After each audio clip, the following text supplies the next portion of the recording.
Mounting the front fender is really simple, and removing this stock fender is simple too. So what you do is there's 6 screws you have to remove. There's 1, 2, 3 on each side. So take those out.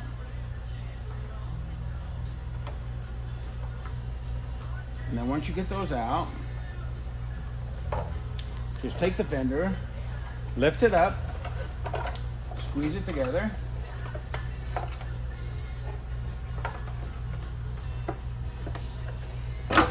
And it'll pop right out.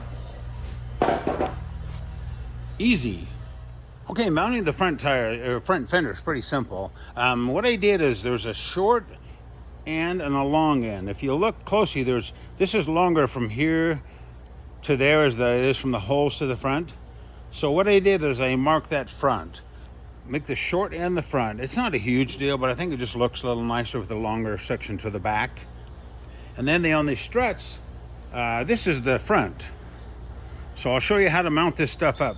Oh, there's 2 hardware bags. One hardware bag has the screws that have the little rubber washers under them. Those are to mount the struts to the fender. The other bag is to mount the fender to the bike.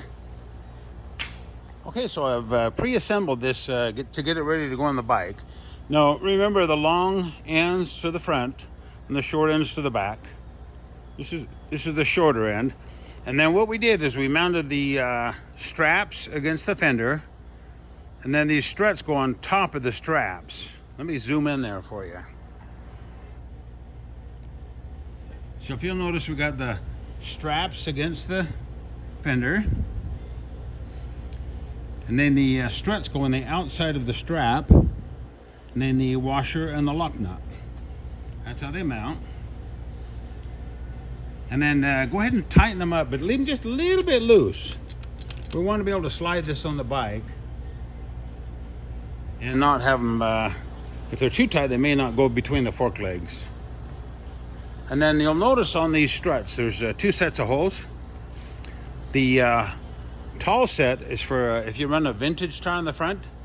Most people run a regular stock size tire, so it'll be the bottom ones. I'll show you that when we put them on the bike. Okay, slide the fender through the opening here and down. Make sure that the black brackets go on the outside of this aluminum stuff, because the threads are on the aluminum. So outside on both sides before you put the screws in. And then on this one, it has that little clip that holds the brake cable. You can put that under that side just like it was before you do that one. I'll pan in on that so you can see it. There's your little keeper.